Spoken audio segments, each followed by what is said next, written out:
Funding for This Is Nashville comes from you, our listeners, and Music City Prep Clinic, Nashville-based provider for PrEP and offering comprehensive sexual health services in an environment designed to be safe, professional, and shame-free. Learn more at musiccityprep.org. I'm Khalil Ekulona, and this is Nashville.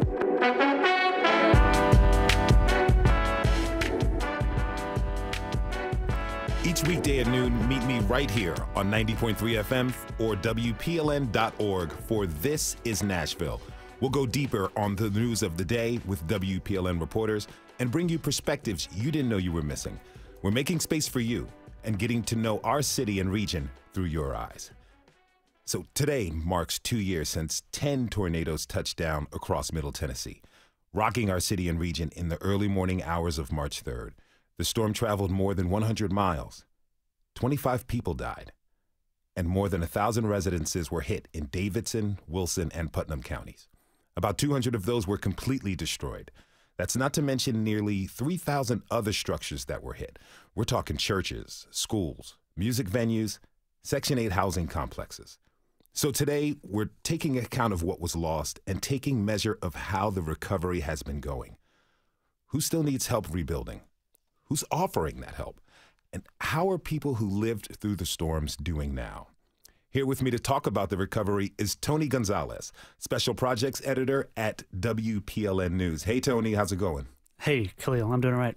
So you've been on top of the tornado recovery, both in the field and at the editor's desk. We're now 2 years removed from that night. How are you feeling, my man? Yeah, well, you know, I'm happy to be here talking to you about it, but it is sort of a heavy day. It gives me a lot to think about, both as a reporter and as a person. Mm-hmm. I mean, it was catastrophic for so many communities. It put our newsroom in motion in so many ways. Personally, in my neighborhood, I live in East Nashville. I mean, it came right through my neighborhood. So as much as anything I've ever covered, it is sort of a heavy thing, just personally, professionally. So there's a lot to think about on an anniversary date like this. Yeah, I understand. You know, there's been a lot happening on the recovery front. What can you tell us about the federal money that's been allocated and who it's helping? Yeah, well, so in terms of federal dollars from FEMA, it's something like $38 million. A lot of that, the bulk of that actually goes to localities, like the city governments, the counties, that sort of thing. And in year two of the recovery, I think it was something like $20 million went out to those localities. That's still doing cleanup, infrastructure work, all that kind of stuff. There's a smaller portion that actually went out to people, to our neighbors. Those are some of the hardest hit folks, some who don't have insurance, that kind of thing, who have those sorts of needs. Of course, there was also local fundraising and all sorts of other types of aid other than federal assistance. Now, 2 years ago may sound like a long time, but rebuilding from 2020 has not been easy. You talked with Amy Fair over at the Community Foundation of Middle Tennessee, and she said that COVID played a huge role. Let's take a listen. You didn't have as many volunteers to work on construction projects because of COVID protocols. There were supply chain issues, which challenged some of the construction. And then, of course, we're in Nashville with just the construction boom that we have, to find contractors to replace those volunteers that might not be able to do construction work. Tony, so what else did Amy tell you about the rebuilding efforts and where we're at 2 years later? Yeah, well, and I think, at the 1 year mark, honestly, it felt a little almost unfair to even check in at the 1 year mark. It was just, it sort of felt kind of arbitrary. Like 1 year was not enough time. In the second year, there has been a lot of progress. So, I mean, hundreds of homes have been rebuilt. A lot of businesses have reopened. That's in Nashville, Mount Juliet, out in Cookeville. So there has been a lot of progress. Amy said that I think there's something like 18 families who are still rebuilding their homes right now across those three counties. Of course, there's also businesses and other work that's still going on. So I think I could say, we're almost recovered in a lot of ways, or in a lot of communities. But sure, there are still, some homes that have maybe been untouched. There are still some vacant lots. There are a lot of businesses. I think a lot of businesses and churches, it's taken them longer to maybe sort out insurance, to sort out kind of what they need. So there's still a lot of work going on, for sure. You said that, you felt it's unfair at the 1 year mark, a little bit too early. expound on that a little bit. Why does that feel a little bit too early? Well, I mean, I could just see all around me. I mean, in my neighborhood and in some of the other reporting we're doing, I mean, a lot of stuff had been untouched. A lot of people hadn't sorted things out. It just felt, it sort of felt too soon. And we did feel the impact of COVID, right? I mean, not as many volunteers. We knew that just getting the construction materials to build a house, like it just wasn't going to happen that quickly. So when I put in the reporting to do a little bit of checking in at 2 years, I was impressed. I mean, a lot has happened. I mean, a lot of recovery has happened, more so in that second year. So as the tornado came through East Nashville, its path was pretty close to your home. After the storm passed, you went out into your neighborhood to see what happened. Tell me, what did you see? Yeah, so, I mean, the storm was basically 2 blocks from my house. I mean, to be clear, a gigantic tree came down across my street, crushed a couple of cars. Wow. Tore up a gas line. So, I mean, we actually had our windows open in our house that night. So there was gas like in my house. We went out and found another place to stay. We walked a few blocks away to some family. So the first glimpse I had was the down trees, the down power lines, all of that sort of thing. The next morning when the sun came up, I was out there seeing my neighbors kind of taking stock of, I mean, total destruction. I mean, homes gone. That was certainly the impact that I saw. Then we had our reporters out all across the region. So then I kind of take off the reporter hat, and then I'm kind of being an editor, take off the person hat and become an editor. And, you're just seeing lives just forever changed. I mean, there's no other way to say it. I mean, lives lost, lives forever changed. Everyone feels a little different now about the weather whenever you hear what's in the forecast. A lot changed that night for a lot of people. Now, I just moved here 6 months ago, and there's plenty of people between that night, March 3rd, 2020, and now who are coming into town, who heard about it, who've seen some of the effects, but really describe it for us who weren't there. What did it really look like and feel? Yeah, well, and it's easy. You forget a tornado path is really thin, right? So, I mean, you could go about your life and not really see the damage maybe, or depending kind of what neighborhood you're in. So here's what it looks like. Where it struck, there's no trees anymore, right? Okay. So you might be walking down a street and there's all these trees. Then you get to those couple of blocks where the tornado ripped through. There's no more trees. There's still vacant lots, right? I mean, so you'll see house, and then a hole in the ground where there's not a house anymore. Okay. In my neighborhood, there's several churches that were badly damaged. One, there was an entire wall missing and half of the roof missing for more than a year. So I'm out there walking with my family pretty much every day, and you're kind of walking past it. Now, recently, some good news that they've got that church almost fully repaired. Even my little daughter, she points out, hey, that church is looking pretty good, right? So, I mean, even she's seeing some of that progress. There's a house 2 blocks from me where it's almost fully rebuilt now. But just about every day, like, I'm hearing that hammering, I'm seeing that work going on. So it's, on one hand, it's a reminder of what happened. It's also, it seems like there's some progress being made. So when you're really on the ground, you can see the difference. It's the trees, it's the homes, it's the piles of debris that are still around in some places, stacks of bricks, that kind of thing. And then also this construction work that you see going on. That recovery, there's still some demolition going on. I mean, I saw a tractor the other day kind of tidying up where one of these homes used to stand. So there's a lot of little clues all around in those places that were hit hard. What about outside of East Nashville, other parts of the city and region? Yeah, well, and I've been across a lot of the storm path within Nashville. I haven't been out as much in Mount Juliet, Lebanon, Cookeville, but I have an idea of what's going on out there. I mean, I think in Mount Juliet, for example, hundreds of homes were damaged or destroyed. Officials there, I think they said that there are about 5 homes that haven't been touched over the last 2 years. So you can see, I mean, so that's, hundreds have. There's been progress. They're working on rebuilding 3 schools in Mount Juliet. There's a new memorial park in Cookeville that's supposed to open in the next couple of weeks. John Toon Airport was devastated. They've been working on all sorts of expansions. So, I mean, you can see those signs of progress out there if you kind of know what you're looking for. Now, something we don't talk about enough is the emotional toll of this kind of thing. We're going to get more into that after the break. But Tony, I'm curious about the toll on you. You mentioned it a little bit before about balancing being a human and a father, having a family, and your duties as a journalist. How did this affect you? Yeah, well, I mean, first off, I actually still think about the tornado basically every day.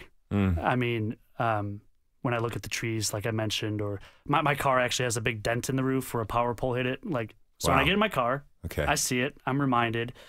So yeah, so I mean, there's sort of a lot of reminders. You know, actually, my wife said something to me this morning.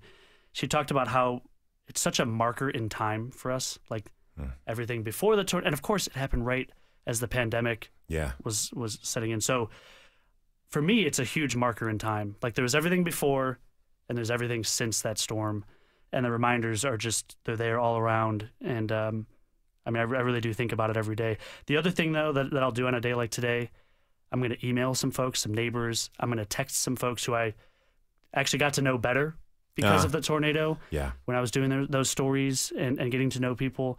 So I'll do that again this year. I'll check in with folks, see how they're doing, and kind of look for some I don't know, some healing or some progress, that sort of thing. But yeah, it's definitely a day that it's unavoidable that I'll be thinking a lot about it today. You know, a lot of people have told me that in some ways March 2020 is still with them. Just like you've expressed, you think about it all the time. You know, when severe weather is on the horizon, because we've had a couple warnings.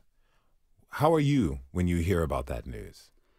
Yeah, I think the term is weather aware or weather anxiety, right? I'm very weather aware, right? So, I mean, I'm into information in general. I like to be informed. But it's also maybe not totally healthy, right? I mean, I'll spend an entire day thinking about what's coming. Yeah. I mean, and I also know where to go on the Weather Service site to see the exact specific details on what's coming. So, yeah, I definitely feel that anxiety. I know a lot of people who do. I think a lot of folks are sort of forever changed because of that storm. That said, I also try to remind myself, you know, how rare it is that something catastrophic will come through. So I try to take a little bit of peace of mind. Yeah, but a lot of us are weather aware, and I think, you know, will be forever. So yeah, I definitely feel something a little different when I'm looking at the weather report. Okay. I feel good about today. It's sunny out there. It's sunny and absolutely beautiful, but I know that when it's cold and it gets warm pretty quickly, that's something we have to think about. Last question for you. You know, you've been doing a lot of reporting on this for this week. What else do we need to know? What are you watching? Yeah, well, I mean, I am really curious about some of these last folks who are trying to get, you know, I'd say we're almost recovered. I think, in fact, the Tennessean had a headline today that was sort of like, we're almost there. So we do need to be mindful. There are still families, there are still businesses who are just getting there, right? Who are putting the finishing touches on the house or on their business. So I think when those moments happen, I mean, I think it's important for the community to come to the side of those people or those businesses, because a lot of folks probably have moved on, or it's just not right in their face every single day. But I'll be looking forward to some of those sort of milestone moments when folks are kind of back on their feet and able to move forward. That's WPLN editor Tony Gonzalez, who's been tracking the rebuilding efforts of tornadoes that struck 2 years ago. Tony, thanks for being here and thanks for sharing, man. Thanks, Khalil. We're going to take a short break. When we come back, we'll look at the physical and emotional recovery since the March 2020 tornadoes and check in with people who've been rebuilding their homes and their sense of well-being ever since. Don't go away. This is Nashville.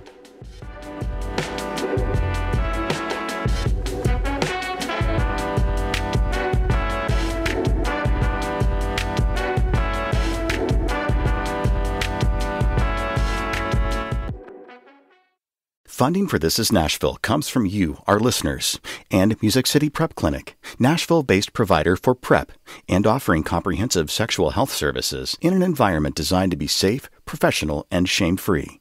Learn more at musiccityprep.org. It's reopening day at Asphalt Skate Shop in East Nashville. Feeling better down at the toes? Nicole Ship, a.k.a. Gizmo, is getting custom fitted for skates. She's a roller derby athlete who's come all the way from Marietta, Georgia for this. There is a break-in period, so they'll loosen up over time. After the tornado 2 years ago all but leveled this small shop on Woodland Street, owner Steve Larios wasn't sure they'd be able to recover. It took everything down right to the slab. But they did. I'm so excited. I was really fortunate in that the insurance came through quickly. They sent their catastrophic team up, the guys that like went to the Katrina and stuff, and he goes, "We're just going to put you down as totaled." You know, it's a lot easier being totaled than being partially damaged, because some of the buildings that got partially damaged took them forever to settle out with the insurance because they were arguing how damaged were they. That was Steve Larios, owner of the Asphalt Skate Shop. This is Nashville. I'm your host, Khalil Ekulona. We've been reflecting on the tornadoes that tore through our city and region 2 years ago today. Now we want to talk about what it takes to rebuild, like they did at Asphalt Skate Shop, and recover from the trauma. Because stores and houses aren't the only things that need to be rebuilt. The psyche needs assistance as well. Now we hear from two people who lived through the storm. I'd like to bring in Terry Warren. He's joining us by phone, and he's here to share his story with us. Terry, welcome to This is Nashville.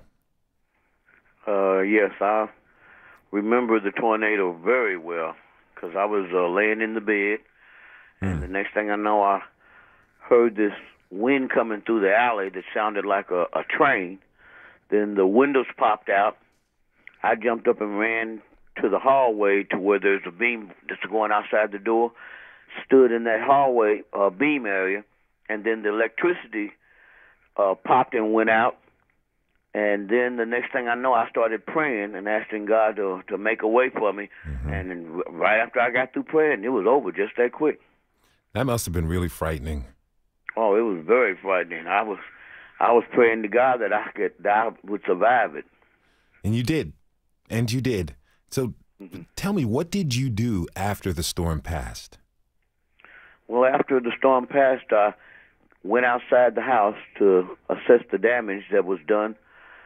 And I noticed that a tree limb fell on my car and busted the front windshield out. And the house that was next to me, the roof had gone off of it. And the house that was next to that, it was almost completely demolished. And the library, which was across the street from us, it was tore up. And Kroger's, which was on Monroe Street right there at the corner, the windows got knocked out of all of it, but it didn't do that much damage to Kroger's. And then after I got through doing that, I decided to go on back in. There was no lights or nothing, but I didn't have no place else to go, so I laid back down to get me some sleep.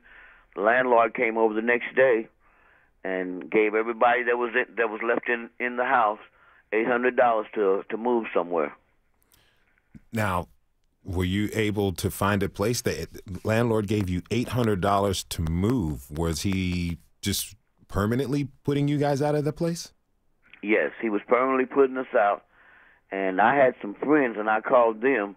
They introduced me to a guy that had a place that I could move in.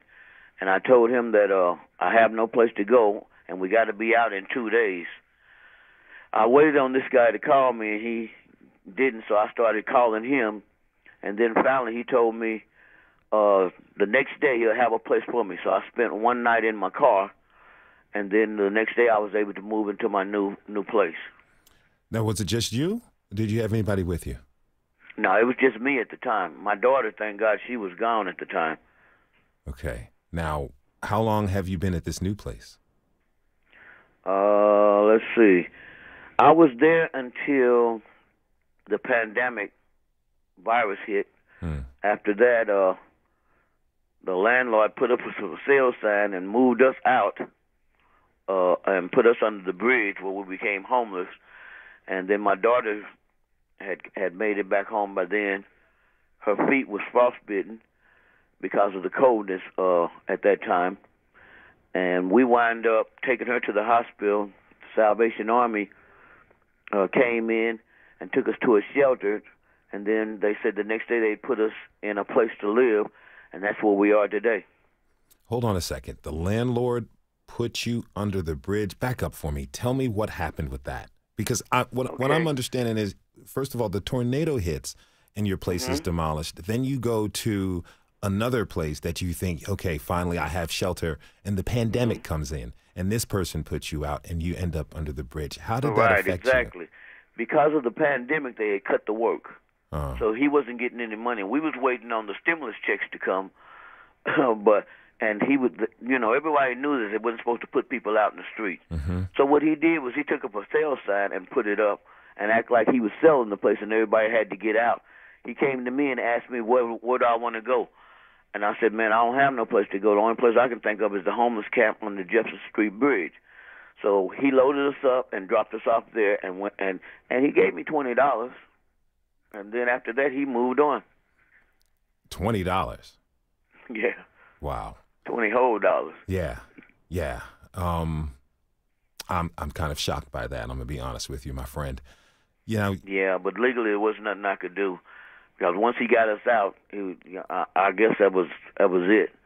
But what I should have done was called the police and told them what he was doing, and then they could have straightened it out, and we would have been in that situation. But I didn't know at the time.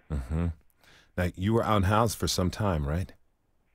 Yeah, we stayed under that bridge from March 24th all the way up to about 3 weeks ago. How did you keep yourself safe when the weather got really bad? Well, we had tents, and I brought a generator and put down to supply electricity for people to run their heaters. And I topped my tent double. We had sleeping bags, me and my daughter, we had sleeping bags, and we put 4 blankets on each one of us. She had 4 on her, and I had 4 on me, and that kept us real warm. We survived it. It was hard, but we survived it. Yes, you did. Yes, you did. Now, if you're tuning in, this is Nashville, and I'm Khalil Ekulona. We are going back to and looking back at 2 years ago, the tornadoes that came and devastated parts of Nashville and Middle Tennessee in the region. I'd like to bring in our next guest, whose home was also hit 2 years ago.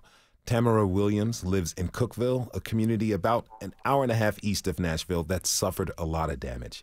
19 people died when the tornado touched down in Putnam County. Tamara, welcome to This is Nashville. Hi, how are you? I'm doing well. How are you? I'm doing good. So thank you for being with us. Now, Terry told us that he was up watching television as the storm hit. What about you? Tell me about what was the situation in your house that night? Well, I remember I watched the weather before I went to bed, and I remember thinking, okay, it looks like it's going to be just a little north of us. And I didn't feel well that night. Just all of a sudden started feeling like I had the flu. So I went to bed, and we woke up at 1:43, 1:44, and our alarms were going off. And then when we seen it says take shelter now, which was an alert that we had never seen prior to that day.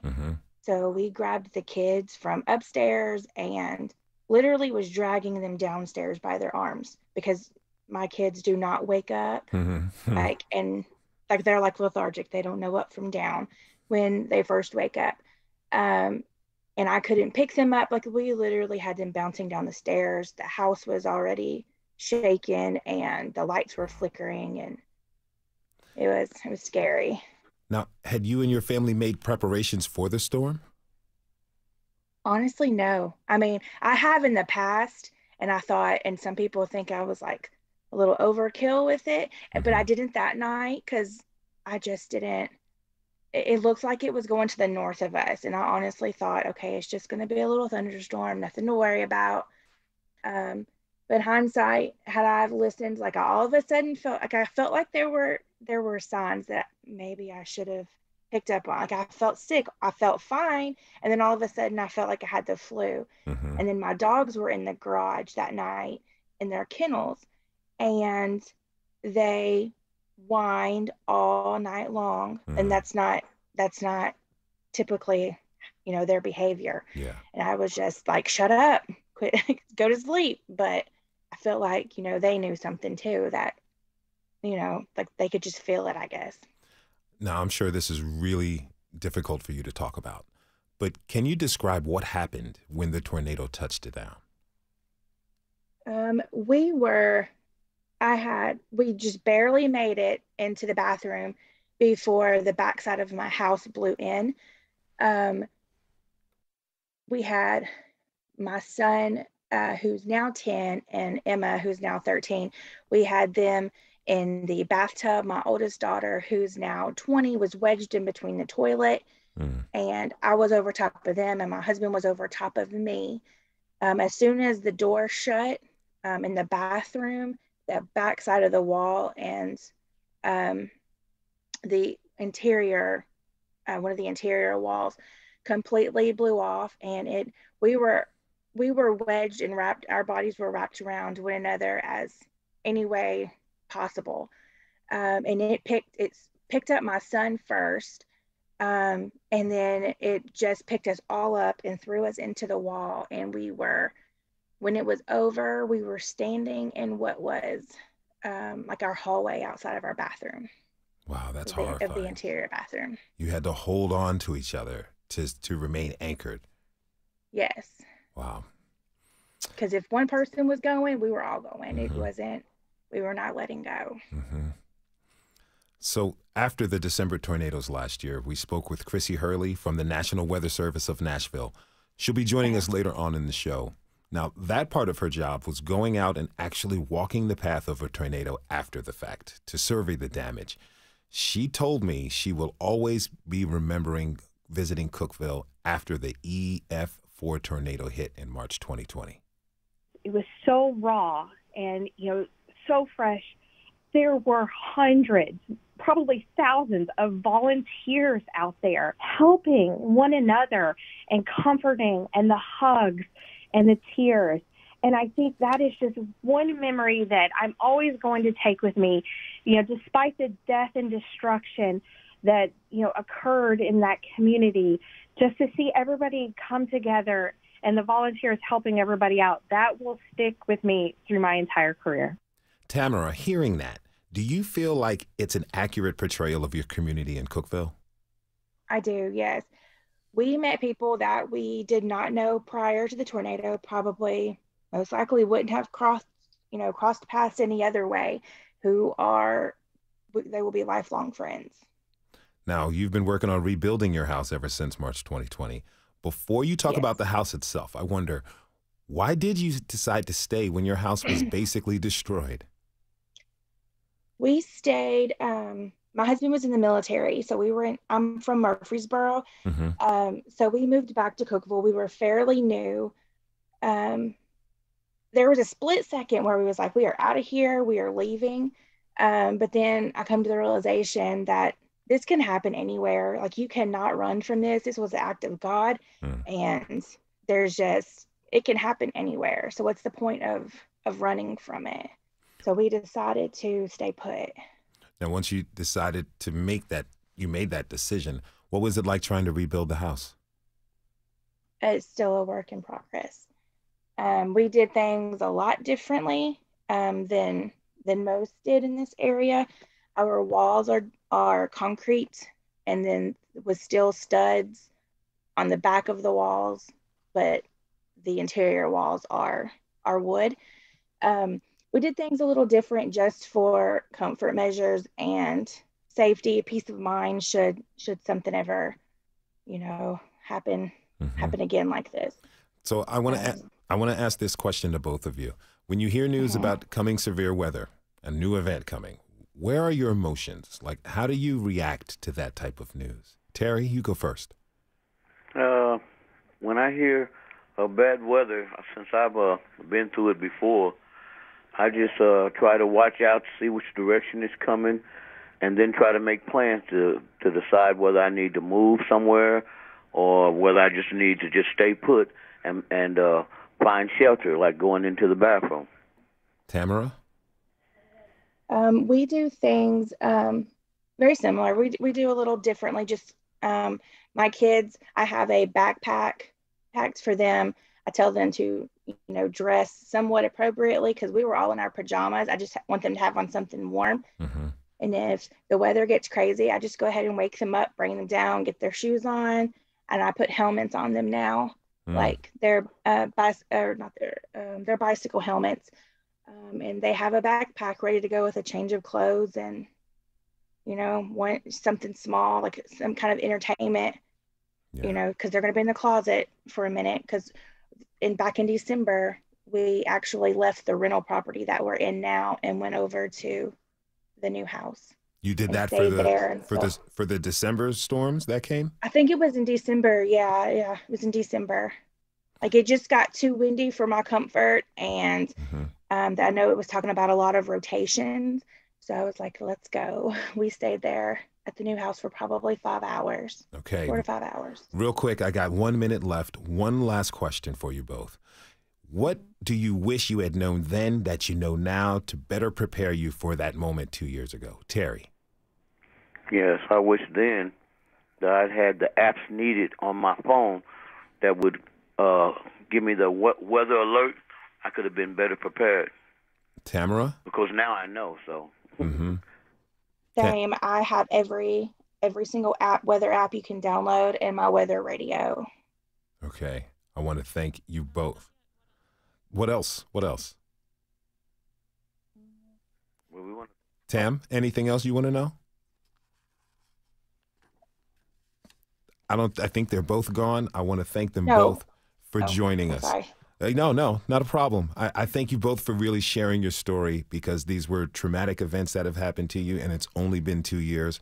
I really wish the best for both you and your families. I want to thank you both for joining us. That's Tamara Williams and Terry Warren. Thank you both again. After the break, we'll visit with a few local weather experts to learn how we can all prepare for the next tornadoes. We'll be back in a minute. This is Nashville.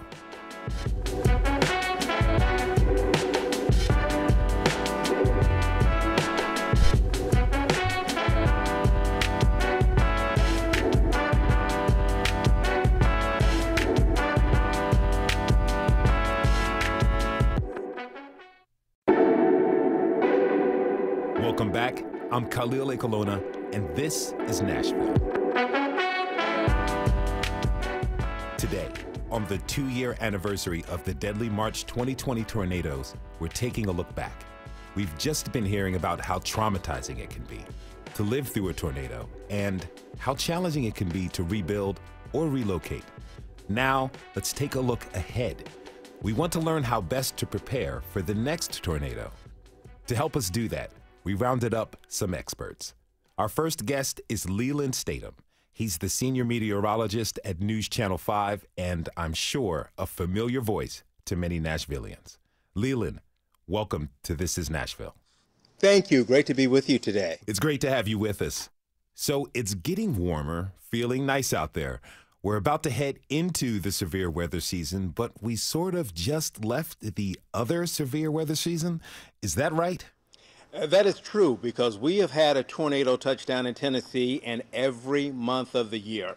And so spring, March, April, May, that's our traditional severe weather season. But there's also that secondary season, and that's late October into November. And usually it's the reverse of spring. In spring, it's the colder air is trying to hang on as warmer air is moving in. In the fall, you've got the warmer air trying to hang on as the colder air is moving in, and sometimes those clash of the air masses can result in the severe weather or in the tornado. Okay.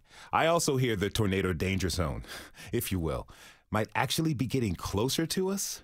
That's one of the big things in research right now is there this shift happening in traditional Tornado Alley out to our west, moving in our area. The other thing, too, to keep in mind is even before this shift started to happen, there was a higher ratio of killer tornadoes in our area. So preparedness is key to this. Preparedness is key, yes. But let's talk for a moment about when that severe weather hits. I think for a lot of us, watching TV news is big, or following social media updates.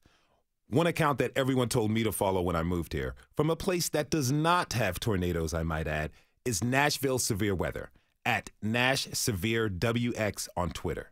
It's basically a team of 3 friends who created a Twitter account in 2009 and later scrounged together a home studio where they could live stream video coverage to help keep Nashville safe. Our producer, Steve Harouche, snagged an exclusive tour of that studio recently to get a behind-the-scenes look. So you're going to take me where the magic happens? Yes, this is where the magic happens. Welcome to the Leaper home. All right. This is the studio, as I guess we call it.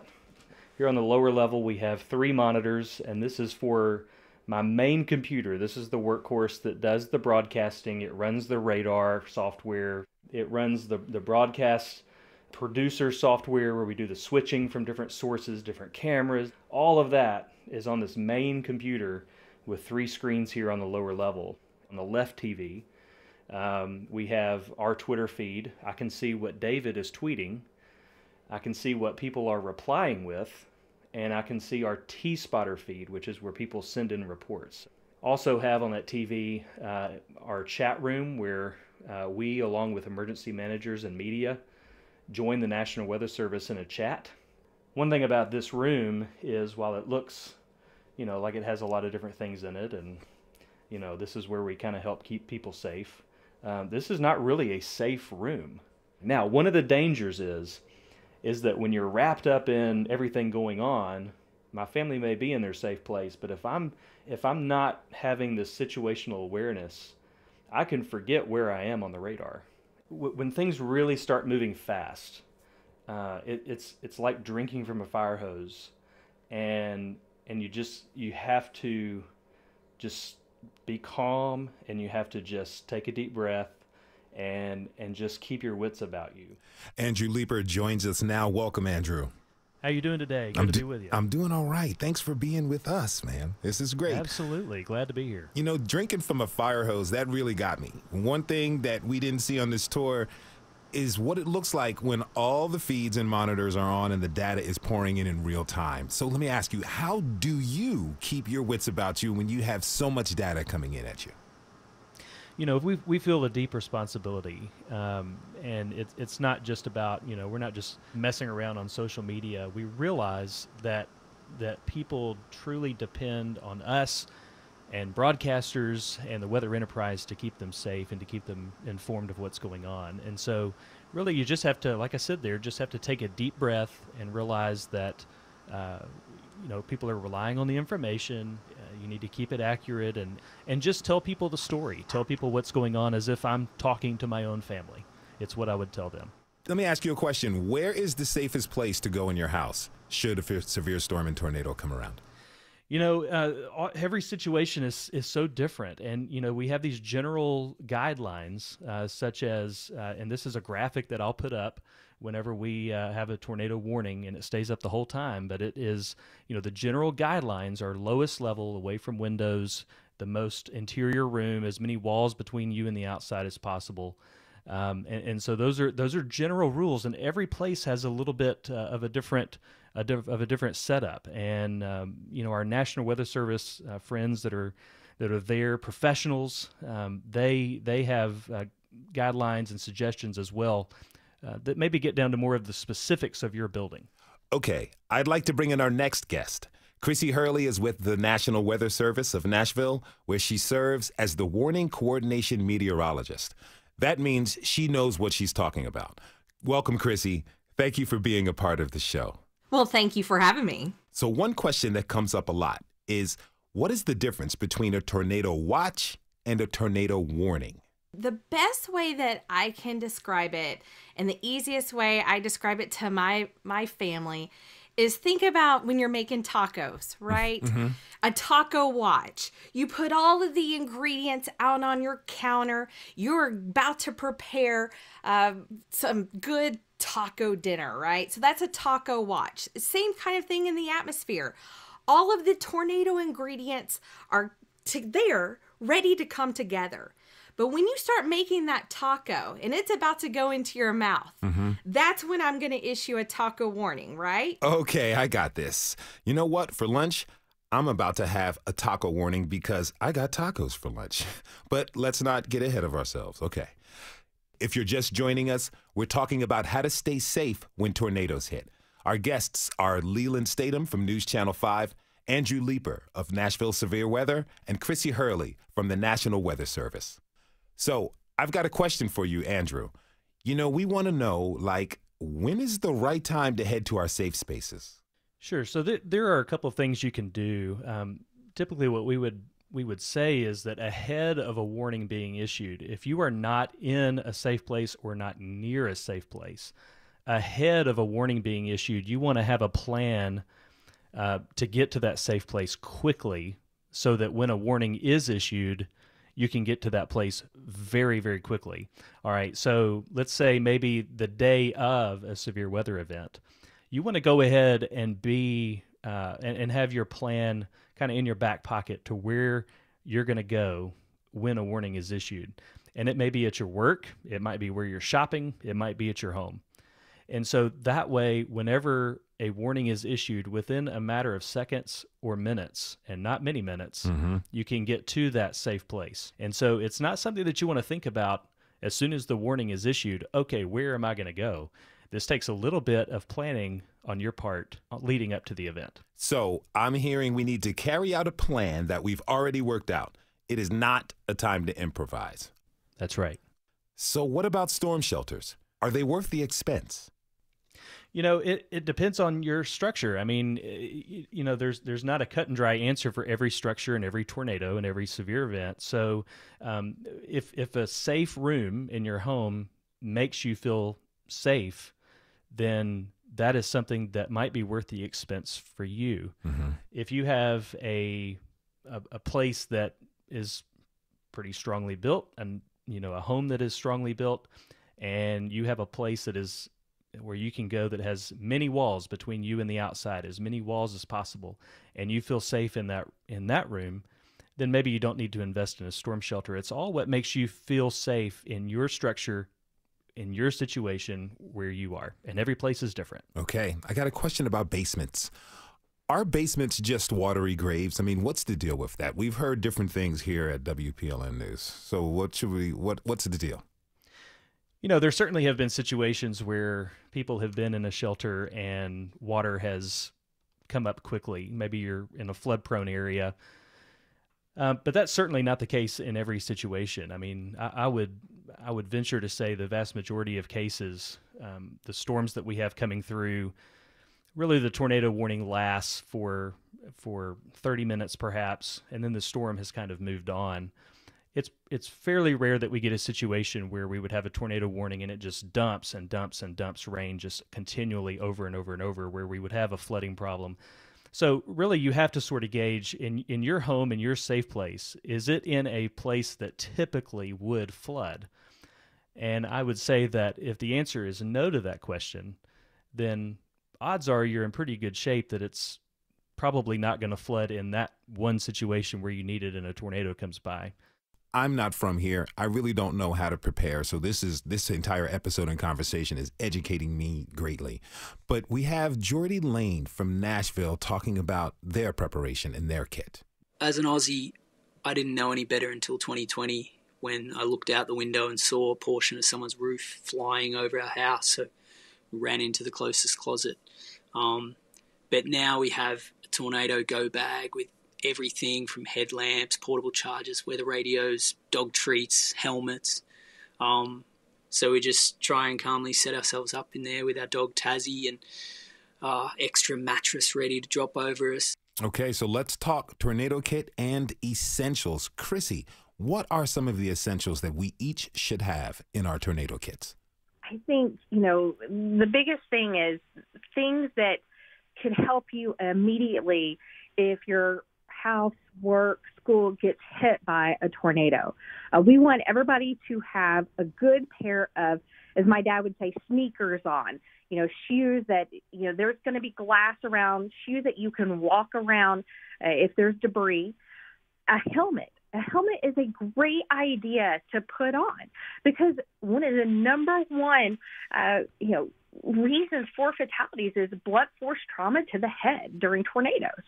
So you want to make sure that you protect your head. So if you have a helmet, bicycle helmet, football helmet, motorcycle helmet, go ahead and put it on when you're taking shelter. And you want to have, other things in your go bag. Obviously, that's going to be a personal decision, but, flashlights, maybe some extra batteries for those flashlights, and a battery operated radio so that you can get information, because when a tornado happens, you may or may not have cell phone reception.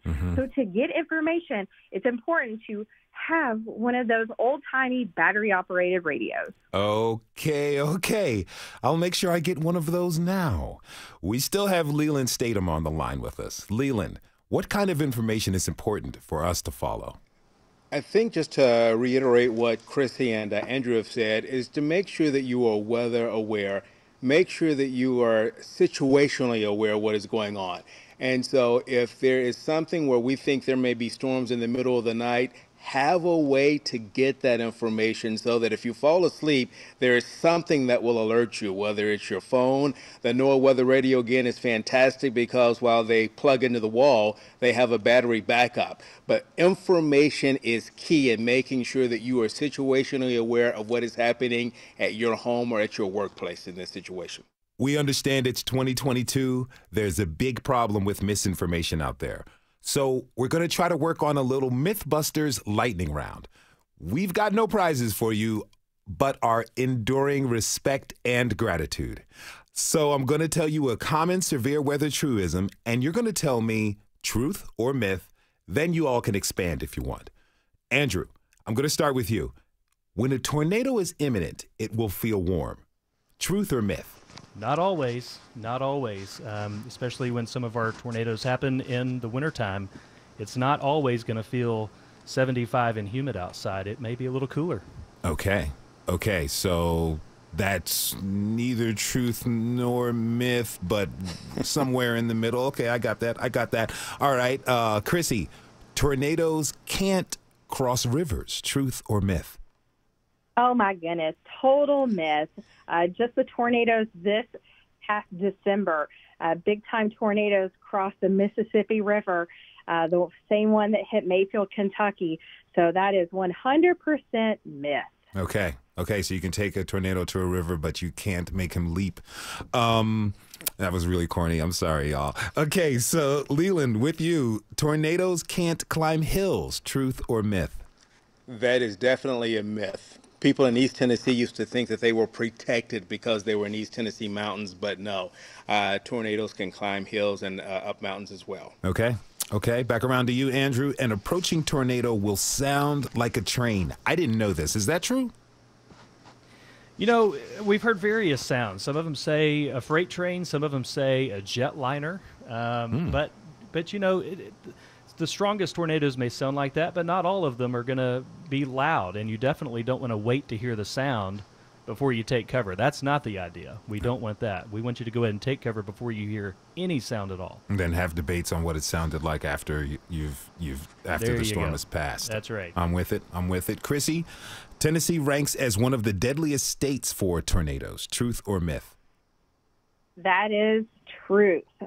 Tennessee ranks number 3 in tornado fatalities. And a lot has to do with the fact that 46% of our tornadoes occur at night in the dark when people are sleeping or you can't see them. And so that is why it's so important to make sure you prepare. Okay. And Leland, tornadoes are like lightning. They never strike the same place twice. Truth or myth? That is incorrect. We've had some that have hit a couple of places just within a couple of blocks of each other, so definitely a myth. Okay.